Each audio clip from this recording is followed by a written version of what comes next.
महाराष्ट्र में अजीत पवार और बाकी 8 एनसीपी विधायकों को मंत्री पद की शपथ लिए हुए अब करीब 10 दिन का वक्त हो गया है, लेकिन विभागों का बंटवारा अब तक नहीं हो पाया है।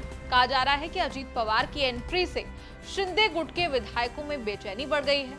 मतलब ऑल इज नॉट वेल, मतलब पोर्टफोलियो को लेकर खींचतान है। किसे लेकर है ये खींचतान, आइए पूरी कहानी आपको इस रिपोर्ट में बताते हैं। आप देख रहे हैं न्यूज तक, मैं हूं निधि तनेजा। मुख्य रूप से वित्त और सहकारिता मंत्रालय यानी फाइनेंस और कॉर्पोरेशन पोर्टफोलियोज को लेकर एनसीपी और शिंदे गुट के बीच खींचतान चल रही है, जिसकी वजह से विभागों का बंटवारा अभी तक नहीं हो सका है। अब ऐसा क्यों? वो इसीलिए क्योंकि अजीत पवार वित्त और सहकारिता मंत्रालय एनसीपी के पास रखने को लेकर आक्रामक है, अड़े हुए हैं। वहीं सूत्रों का कहना है कि शिंदे गुट इससे खुश नहीं है। बता दें कि दर्जन भर से ज्यादा एनसीपी नेता सहकारी या निजी चीनी कारखाने चला रहे हैं। साथ ही उनका सहकारी बैंकों पर भी कंट्रोल है। उन्हें दोनों क्षेत्रों में भारी समस्याओं का सामना करना पड़ रहा है। ऐसे में अगर ये मंत्रालय उनके पास होगा तो तेजी से समस्याओं का समाधान किया जा सकेगा। यहाँ ये भी याद दिला दें कि पिछले साल जब एकनाथ शिंदे और उनके 40 समर्थकों ने उद्धव ठाकरे के खिलाफ बगावत की थी, तब उन्होंने अजीत पवार के वित्त विभाग संभालने पर कड़ी आपत्ति जताई थी। उस दौरान शिंदे और उनके खेमे के विधायकों ने आरोप लगाया था कि फंड वितरण के मामले में अजीत पवार पक्षपात कर रहे हैं। वो शिवसेना के निर्वाचन क्षेत्र में एनसीपी नेताओं को ज्यादा दे रहे थे और ऐसा करके वो शिवसेना को कमजोर करने की कोशिश कर रहे थे।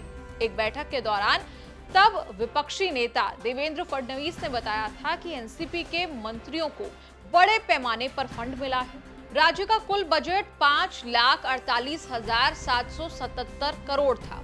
इसमें से एनसीपी को 57.36%, कांग्रेस को 26.27% और शिवसेना को 16.43% फंड दिया गया। कुल मिलाकर इसी तरह के पक्षपात का आरोप लगाया गया था। यही कारण है कि इस बार वित्त विभाग अजीत पवार की तरफ जाने को लेकर विरोध है। उद्धव ठाकरे सरकार में शिंदे गुट के विधायकों की सबसे ज्यादा शिकायत अजीत पवार से ही रही थी। अब दूसरी बात ये कि शिंदे गुट के विधायकों ने 1 साल पहले जब उद्धव ठाकरे का साथ छोड़कर बीजेपी के साथ सरकार बनाई थी, तब कई वरिष्ठ विधायकों को मंत्री पद देने का वादा किया गया था। लेकिन 1 साल बीतने के बाद भी इन लोगों को मंत्री पद के लिए इंतजार करना पड़ रहा है।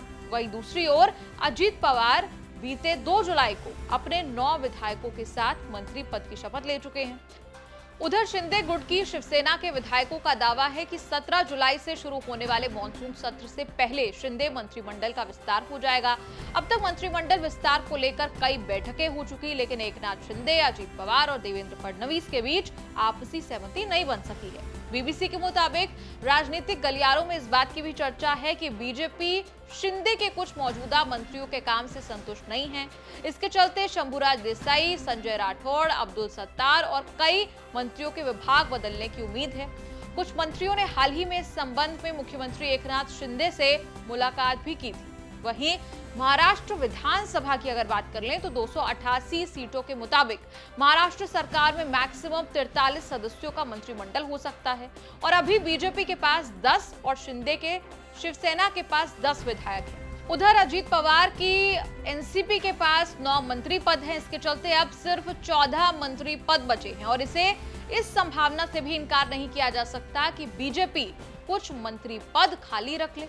यानी ये देखना अहम हो जाएगा कि 10 से 12 मंत्री पदों में से बीजेपी और शिवसेना को कितने मंत्री पद मिलते हैं। आपकी इस पर क्या राय है, आप कमेंट्स पर लिखकर जरूर बताएं और देखते रहिए न्यूज तक।